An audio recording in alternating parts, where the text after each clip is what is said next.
بسم اللہ الرحمن الرحیم۔ السلام علیکم۔ جی تو پچھلے حصے میں ہم نے حضرت موسیٰ علیہ السلام کی پیدائش کا واقعہ سنا اور دیکھا کہ آپ علیہ السلام کس طرح بحفاظت فرعون کے محل میں پرورش پاتے رہے اور اس کے بعد ان کی نبوت سے پہلے تک کے سفر کے بارے میں پڑھا۔ اب ہم اس حصے میں شروع کرتے ہیں حضرت موسیٰ علیہ السلام کا نبوت کا سفر۔ موسیٰ علیہ السلام کو مدین آئے کافی عرصہ بیت گیا تھا۔ ایک دن شدت سے اپنے ملک کی یاد ستانے لگی۔ آپ نے شعیب علیہ السلام سے اجازت طلب کی اور اپنی بیوی کو ساتھ لیا اور واپس اپنے ملک کی طرف ہجرت کا قصد کیا۔ شعیب علیہ السلام نے آپ اور آپ کی بیوی کو بہت سی دعاؤں اور مال و متاع دے کر روانہ کیا۔ حضرت موسیٰ علیہ السلام کی بیوی حضرت شعیب علیہ السلام کی بیٹی ہے۔ حضرت موسیٰ علیہ السلام سفر جاری رکھے ہوئے تھے کہ امر الہی سے ان کو راستہ بھلا دیا گیا۔ اس طرح آپ وادی طور سینا میں داخل ہو گئے۔ آپ اس تلاش میں تھے کہ کوئی ایسا شخص ملے جو صحیح رہنمائی کر سکے۔ نیز آپ کسی آبادی کی تلاش میں تھے جہاں رات گزاری جائے۔ رات کی تاریکی بھی آہستہ آہستہ اپنا دامن پھیلا رہی تھی۔ اس وقت آپ کو کوہ طور کے پہاڑ پر آگ روشن دکھائی دی۔ آپ علیہ السلام نے کجاوے اتارے اور وہیں پڑاؤ ڈالا۔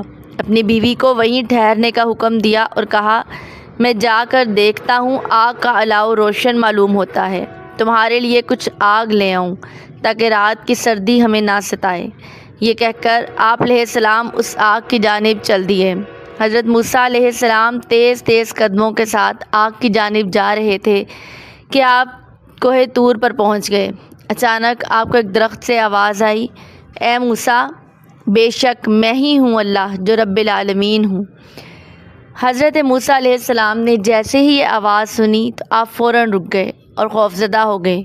اللہ نے فرمایا، اے موسیٰ، یہ آپ کے ہاتھ میں کیا ہے؟ سورہ طٰہٰ میں حضرت موسیٰ نے نہایت ادب سے عرض کیا، ہے میرے رب، یہ میرا عصا ہے، میں اس پر ٹیک لگاتا ہوں اور اس سے اپنی بکریوں کے لیے پتے جھاڑتا ہوں۔ اس کے علاوہ بھی میرے لیے اس میں کئی فائدے ہیں۔ وادی طور سینا میں اللہ تعالیٰ نے موسیٰ کو حکم دیا، اے موسیٰ، تم اپنا عصا زمین پر پھینک دو، اور موسیٰ علیہ السلام نے حکم الہی کے مطابق اپنا عصا زمین پر پھینک دیا۔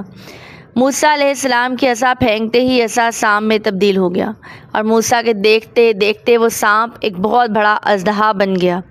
موسیٰ علیہ السلام نے اژدہے کو دیکھا تو ڈر گئے اور بھاگنے کی ترکیب سوچی، لیکن رب کریم نے فرمایا، ڈرو نہیں موسیٰ، جنہیں رسول بنایا جاتا ہے وہ ڈرا نہیں کرتے۔ یوں اللہ تعالیٰ نے موسیٰ علیہ السلام کو نبوت عطا فرمائی اور اپنے رسولوں میں شامل کر لیا۔ اس طرح موسیٰ علیہ السلام کا خوف ختم ہو گیا اور حضرت موسیٰ کو نبوت کا یہ پہلا معجزہ عطا ہوا۔ پھر رب کائنات نے موسیٰ کو حکم دیا، اے موسیٰ، اپنے دائیں ہاتھ کو بائیں بازو کے نیچے دبائیے۔ آپ نے جب ہاتھ باہر نکالا تو اس ہاتھ کو بہت روشن پایا۔ اس طرح موسیٰ علیہ السلام کو اللہ تعالیٰ کی طرف سے دوسرا معجزہ عطا ہوا اور حکم دیا کہ ان معجزات کے ساتھ فرعون کے دربار میں جاؤ اور اسے حق کی دعوت دو۔ جب اللہ تعالیٰ نے موسیٰ علیہ السلام کو حکم دیا کہ فرعون کے دربار میں جاؤ اور اسے دین حق کی دعوت دو، تو موسیٰ علیہ السلام نے فرعون کے دربار میں جانے سے پہلے اللہ تعالیٰ سے دعا کی، ربی اشرح لی صدری ویسر لی امری واحلل عقدۃ من لسانی یفقہوا قولی۔ اے میرے رب، میرے سینے کو کھول دے اور میرے معاملے کو آسان فرما اور میری زبان کی گرہ کھول دے تاکہ وہ میری بات سمجھیں اور مجھے بہترین وزیر عطا فرمائیں۔ اس دعا کی وجہ یہ تھی کہ بچپن میں جب فرعون کو آپ نے تھپڑ مارا تھا تو اس نے آپ علیہ السلام کی آزمائش کے لیے 2 تشت آپ کے سامنے رکھے تھے، ایک ہیروں سے بھرا ہوا اور ایک دہکتے کوئلوں سے بھرا ہوا۔ اس نے کہا کہ اگر آپ نے ہیروں کے تشت میں ہاتھ رکھا تو آپ ہی وہ نبی ہوں گے جو میری سلطنت کو ختم کریں گے، اور اگر آپ نے دہکتے کوئلے کو اٹھایا تو آپ وہ نبی نہیں ہوں گے۔ یہ پہلی صورت میں اس نے آپ علیہ السلام کو قتل کر دینا تھا۔ آپ تو ہاتھ ہیروں کے تشت کی جانب ہی بڑھا رہے تھے، لیکن اللہ تعالیٰ کے حکم سے جبرائیل علیہ السلام نے آپ کے ہاتھ میں جلتا سرخ کوئلہ پکڑا کر آپ کے منہ میں ڈال دیا، جس سے آپ کی زبان میں لکنت پیدا ہو گئی۔ اسی لکنت کو ختم کرنے کے لیے آپ نے اوپر والی دعا مانگی اور وہ لکنت ختم ہو گئی۔ اور دوسری دعا کہ یا اللہ، مجھے بہترین وزیر عطا فرما۔ آپ کی یہ دعا قبول ہو گئی اور اللہ تعالیٰ نے آپ کو آپ کے بھائی ہارون کو بطور وزیر عطا فرمایا۔ حضرت ہارون آپ علیہ السلام کے بھائی تھے اور آپ کی پیدائش بھی فرعونیت کے زمانے میں ہی ہوئی تھی، لیکن اس دن پیدا ہوئے تھے جس دن پیدا ہونے والے بچوں کو قتل نہیں کیا جاتا تھا، کیونکہ فرعون نے قوم کی التجا پر حکم دیا تھا کہ ایک دن بچوں کو قتل کرنا ہے اور دوسرے دن چھوڑ دینا ہے۔ موسیٰ علیہ السلام اپنے بھائی اور وزیر ہارون علیہ السلام کے ساتھ فرعون کے دربار میں گئے اس کو ایمان کی دعوت دینے کے لیے۔ جب موسیٰ علیہ السلام فرعون کے محل میں پہنچے اور اسے اپنے نبی ہونے کا بتایا تو اس نے کہا، تمہارے پاس کیا دلیل ہے کہ تم نبی ہو؟ تو حضرت موسیٰ نے اسے دونوں معجزات دکھائے، لیکن فرعون کی عقل پر پردہ پڑا ہوا تھا، اسے کچھ سمجھ نہ آیا۔ کہنے لگا، موسیٰ تم جنہیں معجزات کہتے ہو یہ تو جادو ہے، کہ تم مجھے اپنی جادو کی طاقت دکھانے کے لیے آئے ہو تاکہ ہمیں اپنے ملک سے نکال دو۔ فرعون نے سوچا کہ یہ تو جادو ہے اور جادو کا توڑ جادو سے ہی کیا جائے، سو اس نے موسیٰ کو کہا کہ تم اپنے جادو کا ہمارے جادو سے مقابلہ کرو، اور یہ مقابلہ ایک مقررہ دن میں محل کے سامنے کھلے میدان میں ہوگا جسے تمام لوگ دیکھیں گے، اور جو یہ مقابلہ جیتے گا وہی سچا ہوگا اور اس ملک میں اسی کے دین کا سکہ رائج ہوگا۔ موسیٰ علیہ السلام نے فرعون کی اس دعوت کو قبول کر لیا تاکہ اس کا گھمنڈ اور تکبر توڑا جائے۔ فرعون نے ادھر موسیٰ کو جادو کے مقابلے کا چیلنج دیا اور ادھر خود مقابلے کی تیاریاں کرنے لگا۔ فرعون نے دور دراز ملکوں کے بادشاہوں سے رابطے قائم کیے اور ان کے ملکوں کے ماہر جادوگر منگوائے۔ اس طرح فرعون نے کوئی 1,00,000 سے زیادہ ملکوں کے جادوگر اکٹھے کر لیے اور ان کو کہا کہ تم نے ہر حال میں یہ مقابلہ جیتنا ہے۔ اگر تم مقابلہ جیت گئے میں تم میں سے ہر ایک کو انعام و اکرام سے نوازوں گا۔ آخر مقررہ دن بھی آ گیا اور نکارہ بجایا گیا تاکہ تمام لوگ وقت مقررہ پر اس مقابلے کو دیکھنے کے لیے میدان میں آ جائیں۔ میدان کے ارد گرد لوگوں کا ہجوم تھا۔ جب میدان میں خوب لوگ جمع ہو گئے تو فرعون غرور اور تکبر کے ساتھ اپنے 1,00,000 جادوگروں کے مجموعے کے ساتھ میدان میں پہنچا اور اس کے محل کے ساتھ اس کا تخت لگا دیا گیا۔ ادھر ماں کی ممتا حضرت آسیہ علیہ السلام بھی اپنے بیٹے حضرت موسیٰ علیہ السلام کو دیکھنے کے لیے ترس رہی تھیں۔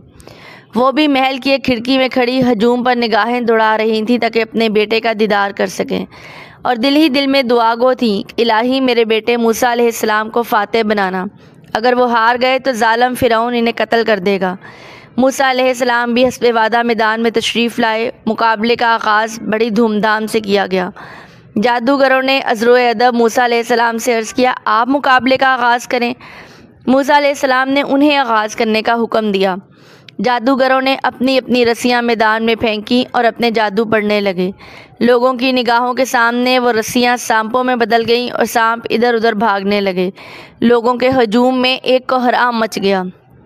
کچھ لوگ خوفزدہ ہو کر موسیٰ علیہ السلام کی شکست کے متعلق چامگیاں بھی کرنے لگے۔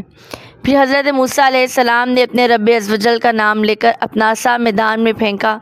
دیکھتے ہی دیکھتے وہ ایک بہت بڑا اژدہا بن گیا اور جادوگر کے تمام سانپوں کو نگل گیا، اور پھر زمین سے کھڑا ہوا اور فرعون کی طرف رخ کر کے منہ کھولا تو مارے خوف کے فرعون کی ریح نکل گئی اور وہ میدان سے محل کی طرف بھاگا۔ موسیٰ علیہ السلام کا اژدہا فرعون کے محل سے بھی بلند تھا۔ فرعون مارے خوف کے کہنے لگا، موسیٰ تو سچا، تیرا خدا سچا، ہم تم پر ایمان لائے۔ اس طرح موسیٰ علیہ السلام مقابلہ جیت کر میدان کے فاتح قرار پائے۔